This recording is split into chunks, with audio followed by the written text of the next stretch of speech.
Hello, I am Oriana Brown. I currently work for a Texas public school as an inclusion aide and have previously worked in several other industries, including retail, insurance, and disability healthcare. As of right now, I live with my partner Zane, and we have two wonderful pets, a German Shepherd and a very overweight cat named Jasper. Both of them keep us very busy. They are very needy COVID babies. Whenever I do find any spare time between work, school, and all of my other responsibilities at home, I usually watch TV or I go hiking. I actually love film and spend a lot of my time watching all different types of movies, um, as wide range of variety as you could think of.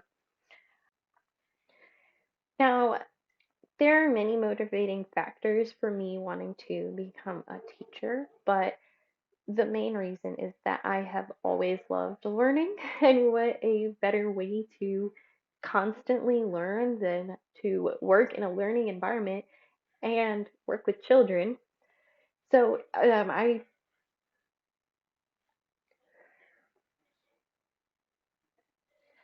my mother was probably my first motivator or icon, I guess you could say, in education.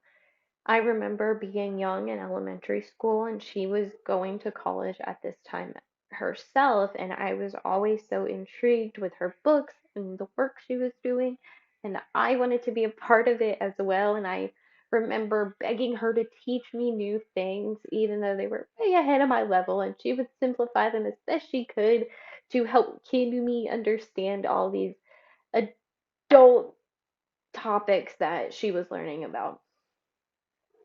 And then as I continued going to school, I was actually very impacted by my teachers. I had lots of support and caring and understanding teachers who really believed in me and saw something that even at the time I couldn't see. And all of that combined has motivated me to want to become a teacher and has given me this drive and this passion to educate the next generation. I currently serve in a leadership role at work and have found that leadership always has come a bit naturally to me. Even when I have not been a formal leader in situations, I usually find myself in an informal leadership position. And this has caused tension sometimes in my workplace when there is a formal leader who feels that they are threatened. But I have used all of these things to my advantage to work through, build my skills, and build relationships as well that have lasted me through all of these different leadership roles and places that I've worked. At my current workplace, the leadership role that I am in is that I am the lead inclusion aide, which comes with responsibilities like training new hires to our department, ensuring that people who are within our department are completing the tasks and things that they're supposed to be doing, assisting them if they have any questions. I am their first go to in the chain of command, basically.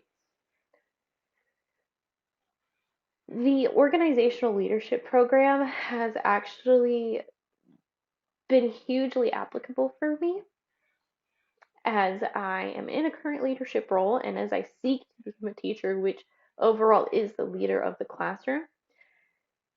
It's enabled me to understand what motivates people, what creates effective bonds between individuals, and how to use my leadership abilities to be effective in a variety and a multitude of situations. Now, throughout this program, what's really stuck with me is what I learned in organizational ethics course. In the current age of education, ethics and morals are needed more than ever. This course helped me truly examine ethics from a variety of perspectives, as well as analyze and evaluate my current beliefs on what is right and wrong.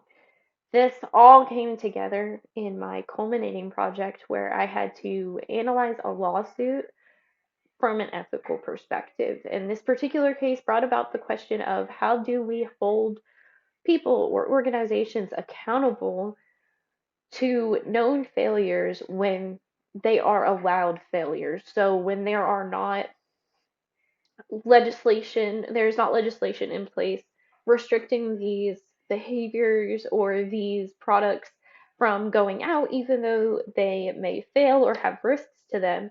There's no legislation or regulations on that. So is that unethical if it's allowed? And I just continually think about that and use that even now as a leader. I remind myself, is this unethical even though it's allowed? And I think about that all the time. Like, am I doing and leading those around me in a way that's ethical, even in the eyes of an outsider?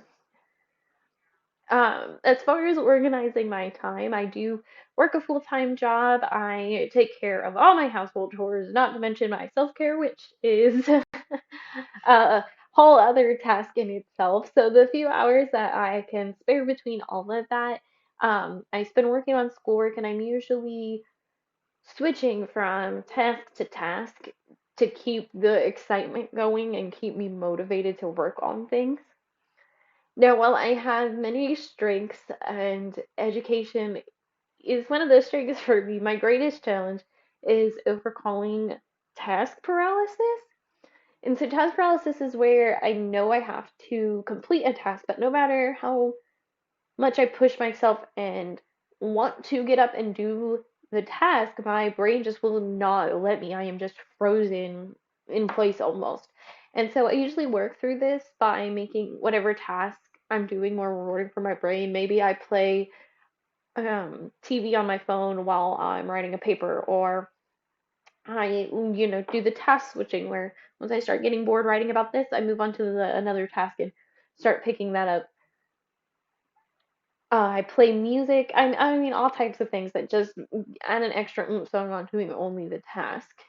And so, um, although I will submit everything very close to the end, and you will wonder if I even cared about the class, I promise you I have been working on it diligently and switching from thing to thing, giving it my best.